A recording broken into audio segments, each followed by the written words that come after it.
So basically this is the V-90 amplifier. With the development of the V-90 series, the V-90DAC was the first piece of the puzzle, and it's basically updating the range of V-series products, and we've turned it 90 degrees as per today. All the connectivity now has gone from the front to back, all to the rear panel. We've refinished it, Moonstone shot blast finish, new front panel, so it's profiled like a piece of hi-fi, so we now look like a component system. So the V-90DAC was the first piece of the puzzle. We improved it by adding an extra optical. We've improved it by using a 32-bit DAC chip. It was also one of the first products that we incorporated a new surface mount technology, so we've improved the circuitry as well. Then we introduced the LPS, which is the new little phono stage, again off the back of the old phono stage, and we've again reconfigured the internal design, etc. And then the next product to come along was the V-90 HPA, which was a bit of a groundbreaker because it was the first accessory product we did that had USB connectivity. So it enables us to target computer customers rather than just conventional hi-fi customers. Still got analog in and out, but we know that many people now are using computers for audio. And for students, the office, wherever the HPA is used, next door to a MacBook Air or a computer, they can basically drive their headphones straight off the computer via the HPA, which is now their digital sound card. So it's an asynchronous USB connection as well. That was the third piece of the puzzle. The fourth piece is the new V-90 amplifier, which is fundamentally a DAC with a volume control and speaker terminals. And this now allows us to create a system. So rather than just having a bunch of accessories, we've now got a complete system solution. We've got an amplifier, we can connect it to a pair of speakers, and we've got our accessory pieces that we can put in with it. And what we've got is same type box, volume control stroke power, but we've now got on the back of the unit, we've got a 24-bit asynchronous USB input, so we can come straight off a computer. So again, new customers, students who are using their computers to play back audio, plug it straight into there. This is now their digital sound card.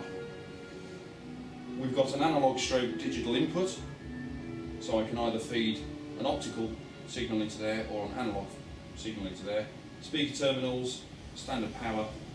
We've also got a little DC output which enables me to power one of these devices because they're DC powered, 12 volt. I can actually put a little link in, so I'm actually, if I'm using the amplifier, just use one plug point, which is great for installation or travellers or whoever. We've also got a little switch here, and that enables me to switch off the volume control, turning that into a little power amp.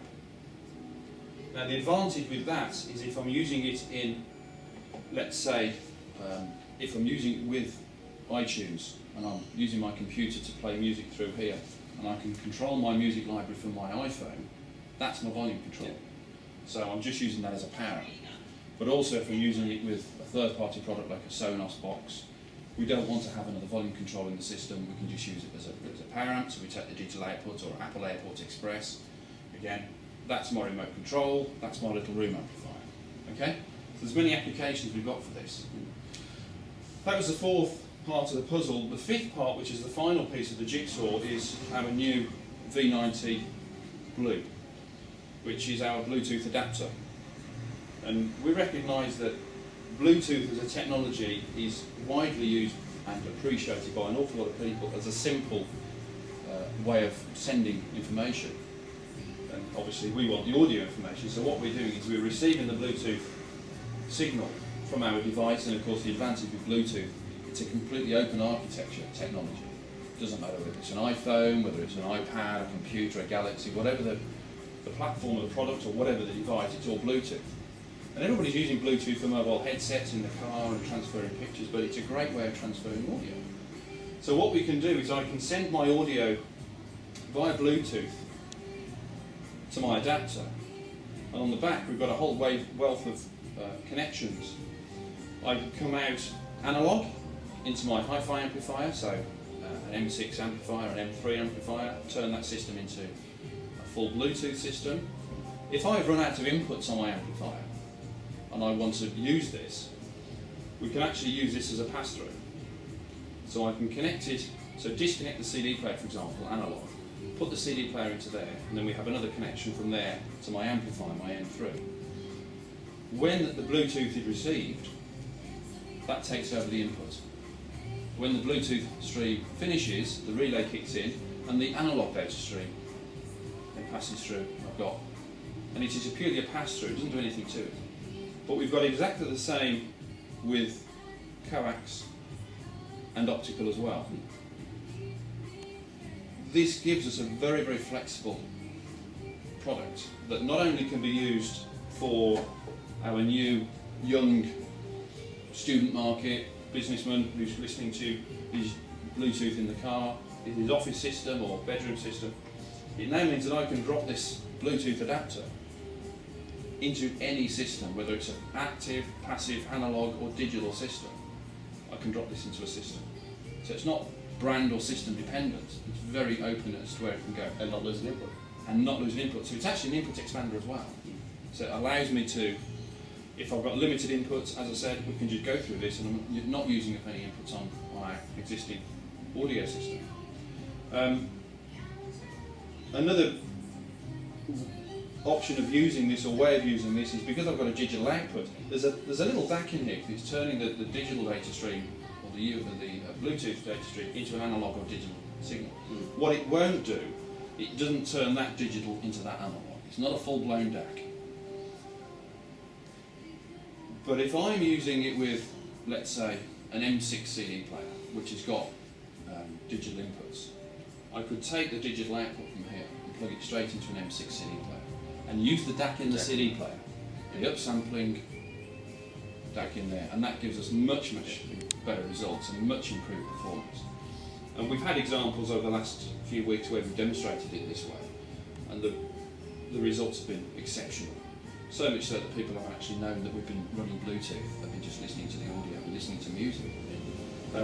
So we'll demonstrate it in a minute. But having all the connectivity, it does make it very, very flexible in how it can be used. When you unbox the V90 Blue, inside the box, the packaging, the aerial antenna is actually also attached to a little stand and a cable, so I can actually put it remotely if I wanted to. The range on this is very, very good. I could walk probably twice again to the rear wall, and then again it will continue working. If we're in a property that's got thick brick walls and things, obviously the gain, the signal will drop down, so it's obviously location dependent, but it's got excellent discoverability.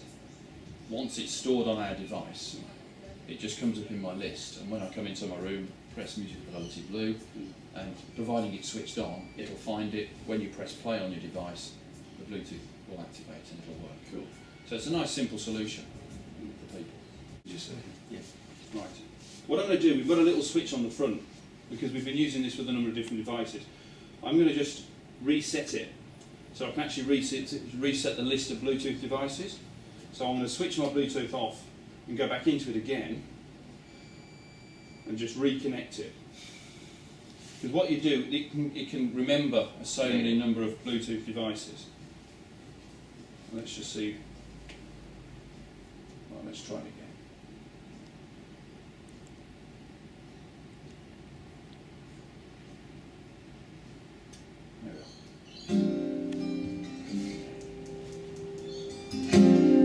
What's happened, the Bluetooth is seeing a data stream and the DAC is also seeing a data stream, so they're both turning green. And because we've got this switch to a power amplifier, this is now not active.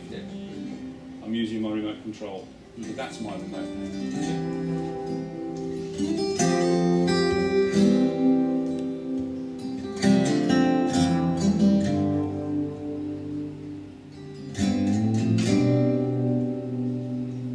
Trust you, but you can walk the back of the room if you like. Zero, see how far he goes. shining that dashboard light. We lose it after about 5 minutes. million miles in some rental car. There you go. He's walking outside. Highway in the night. 5 minutes. Another day, another 6 meters. week, another month 7 meters. away from my family. But I'd be lying if I told you There's somewhere But you know, Internal, it's when you think close of proximity is good. where it's going to be used, Yeah. than living in a roadhouse.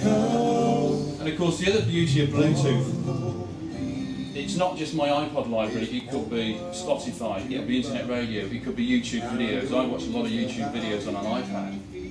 And normally you have to take the analog out into your amplifier, you can just stream it all from here. Yeah. Do you think much more is going to happen to Bluetooth? Is it going to develop further as a technology, or have we gone to? Well, we had some GfK figures in the UK, and it was very interesting reading, because Bluetooth is one of the only technologies which is growing in terms of how it's being used. People are using Bluetooth streaming to a TV, people are using Bluetooth on headsets and headphones, but we can now prove that Bluetooth can be used in audio systems and be an incredibly acceptable technology and a medium to use. Because it's so open as an architecture, you're not tied down to networks, IP addresses. People don't always know what a UPnP server is, people don't know what a NAS drive is. Whereas this, I don't need to know any of that. I just connect it and away I go. It's nice and simple. It's a really, really simple solution. It's improved massively, and you know we've done our own, work that we do inside the box to clean things up and to really focus attention on the audio that's going on there. And then of course it's going through a DAC. And of course now I'm coming digitally out of there, and I'm going through the little DAC inside there. So we're moving the quality up a little bit more. We could come analog out, and that's perfectly acceptable. But because we're using a slightly better DAC in there, or if you use an M6 DAC, you're going to improve the data further. We're just taking that data and sampling it, and you get really, really good results. So just into the on the DAC side of it, obviously the DAC that's in the V90 DAC is still a better DAC overall. Okay. Yeah. Now, ultimately, what I would say to you is, if you're going to use this in an audio installation with more separates rather than just using the little amp, plug it into there and then into your hi-fi system. Or, as I said, if you've got an M6 CD player, because the M6 has got an SPD fit or an oscillator. It does make it very, very flexible. And we kind of proved this at the hi-fi exhibition we did a couple of weekends ago. We were playing a CD, and then I switched the input on the CD to the SPDIF input, and then we played that. We didn't say anything, and the customers didn't say, "Oh, that's Bluetooth." They said, "Wow, that sounds great. What is it?" "Yeah, it's an iPhone." And kind of a little bit of trickery, but it kind of proves that if you can look after the data stream and you put it through a decent DAC, you can get really, really good results. Excellent results. It's a 20-watt digital amplifier. Over the last few weeks, we've been using the amplifier with many different loudspeakers. I would just be cautious going below too many dB, efficiency less than 85, 86 dB. Try and keep it above that, and we've used it with low impedance speakers, and it's been fine. But I've used it with monitor audio, with KEF, with Focal, with DALI, Sonos Faber, and we've got great results. So, I suppose and being Bowers and Wilkins, I think the ideal sort of price point would be, $400, $500, $600 because of the type of product it is. I'm not saying this is going to replace your hi-fi system, so it's going to be used in conjunction with the appropriate type of speaker to be used. But it's going to be also a case of trying it with a few different speakers and finding the best options for you. So,